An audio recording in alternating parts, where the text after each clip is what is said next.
91.9 friends FM. मेरा नाम है निमेश और अब हमारी बातें होने वाली है नन अदर देन हम सबकी फेवरेट अमृता राव के साथ। जी हाँ, उनके साथ हमने कहा था कि हमारी बातें होगी, वे इस वक्त हमारे साथ है, उनके साथ हमारी बातें हो रही है। अमृता, आपका बहुत बहुत स्वागत है 91.9 फ्रेंड्स एफएम कोलकाता शहर में। Thank you so much. मुझे बहुत खुशी है आपके इस रेडियो प्रोग्राम में आकर। क्या बात है, सैटरडे इवनिंग आपके साथ बातें हो रही है। सबसे पहले कोलकाता शहर लेकर बातें करना चाहूंगा। करीब 2 साल पहले आप कोलकाता आई थी, मैंने आपका इंटरव्यू लिया था, आपसे बातें हुई थी। कुछ कहना चाहेंगी सिटी ऑफ जॉय के बारे में?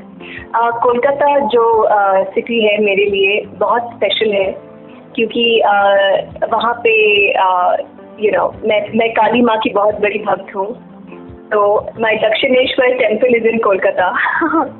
so the Dakshineshwar temple keeps calling me again and again to Kolkata. तो मैं वहाँ पे कोशिश करती हूँ कि हर साल आऊँ। वैसे भी आना होता है कुछ इवेंट्स के लिए या फिर कोई शूट होती है तो वहाँ पे मैं आती हूँ। मुझे बहुत अच्छा लगता है वहाँ पे। क्या बात है, क्या बात है। वैसे आपसे जानना चाहूंगा, मेरी आवाज ही मेरी पहचान है, काफी पसंद किया गया आपका जो किरदार था, काफी लोगों को पसंद आया है। कुछ कहना चाहेंगे आपके इस किरदार के बारे में?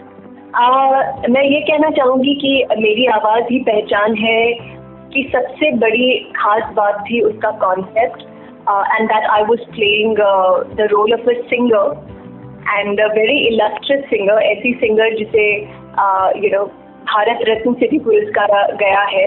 तो मुझे बहुत गर्व महसूस हुआ, इतना बढ़िया रोल प्ले करने के लिए उन्होंने मुझे चुना। And I think there were times when I could also I could sing a little bit in my own voice, तो मुझे बहुत अच्छा लगा। And I know that Calcutta is a city which is very very fond of music and singing. बिल्कुल सही। So I'm sure कि सारे listeners को ये शो पसंद आ रहा होगा। बिल्कुल। वैसे अमृता, मैं आपसे जानना चाहूंगा, जब सिंगिंग की बातें हो रही है, आप एक बहुत ही अच्छी कलाकार है, बहुत ही अच्छी एक्ट्रेस है, मेरी फेवरेट रही है हमेशा से। तो ये बचपन से ही आपको एक्ट्रेस बनने का ये शौक था, ये अचानक से हुआ? कुछ कहना चाहेंगे?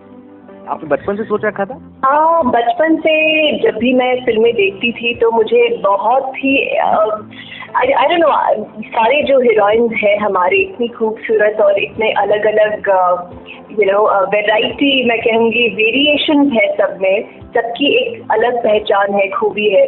तो मुझे सबको देख के, चाहे वो श्रीदेवी जी और माधुरी जी और इवन काजोल, मुझे लगता था कि wow, they are so special, and I always feel that maybe this is something I can do.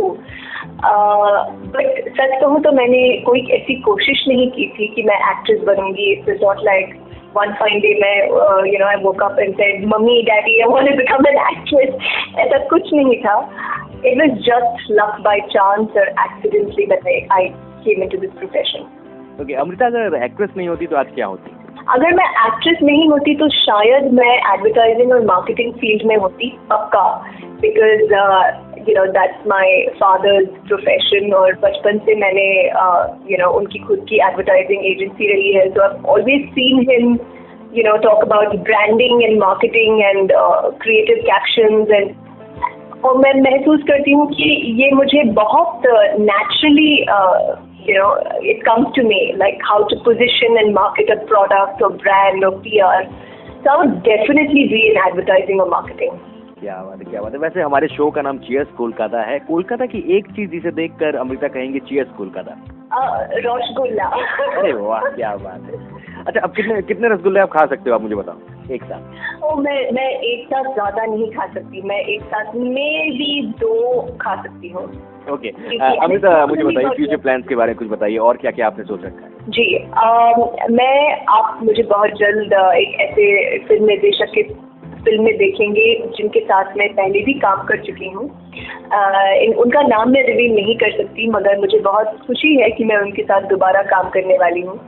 और मेरा ये मानना है कि टेलीविज़न में एक फाइनाइट सीरीज करने के बाद मेरा ये बहुत कॉन्फिडेंटली मानना है कि the future of television is only and only finite series.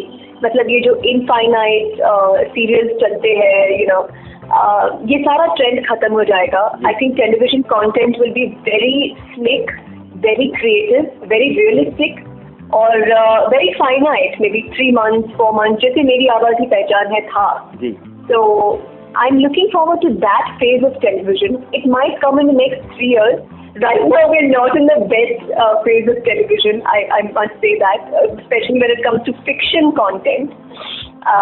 But we have a very high hope. क्या बात है। अपने अपने फैन से कुछ कहते हैं। ये कोलकाता में कई 40 लाख लोग आपको सैटरडे इवनिंग सुन रहे हैं। उन सभी से अगर आपको कुछ कहना हो, क्या कहेंगे? कोलकाता के सभी लिसनर्स से मैं कहना चाहूँगी कि आपको गानों से एक रिश्ता बनाए रखना चाहिए। इस रेडियो स्टेशन से रिश्ता बनाए रखना चाहिए, क्योंकि बिना म्यूजिक के हमारे ना ड्राइव इंटरेस्टिंग होते हैं, ना हमारी लाइफ इंटरेस्टिंग होती है। और रेडियो ऐसी चीज़ है, आप कहीं भी कभी भी आप ऑन कर सकते हो और आपका मूड इंस्टेंटली चेंज कर सकते हो। और जो भी आपको टेंशन है, जो भी है, एक गाना उस टेंशन को बिल्कुल ही ख़त्म कर सकता है। तो सुनते रहिए इस रेडियो स्टेशन को। मुझे पता है कि रेडियो के साथ आपका रिश्ता जो है बहुत ही अभी स्ट्रॉन्ग हो चुका है। रेडियो की अमृता पहले सुनती थी कि आजकल ज्यादा सुनना शुरू किया आपने? मैं हमेशा से रेडियो सुनती आई हूँ। मैं आई थिंक मैंने मेरे करियर की शुरुआत से मैंने इस प्रोफेशन को बहुत माना है। And I don't know how you guys do it, it's a very very challenging profession. आसान नहीं है कि रेडियो पर हर रोज कुछ नया कंटेंट सोचना, बात करना। हम बात करने लगी तो after some time we would be repeating the same thoughts, but आप लोग हर बार कुछ नया लेकर आते हैं। Big deal, very big deal. क्या बात है। Thank you so much Amrita, इतना कुछ कहने के लिए। बहुत अच्छा लगा आपके साथ बातें करके। मैं चाहूंगा कि आप जल्दी जल्दी कोलकाता शहर एक बार फिर से आए, स्टूडियो में बैठ के और ज्यादा हम बातें करेंगे और मैं आपको 2 रसगुल्ले ही खिलाऊंगा। Definitely. Thank you so much, Amrita. All the best and you are the best. Thank you so much. फिर ये आवाज none other than actress Amrita Rao की, जिनके साथ हमारी बातें हो रही थी 91.9 फ्रेंड्स FM पे। अड्डा गान, टोटल फन। Friends FM 90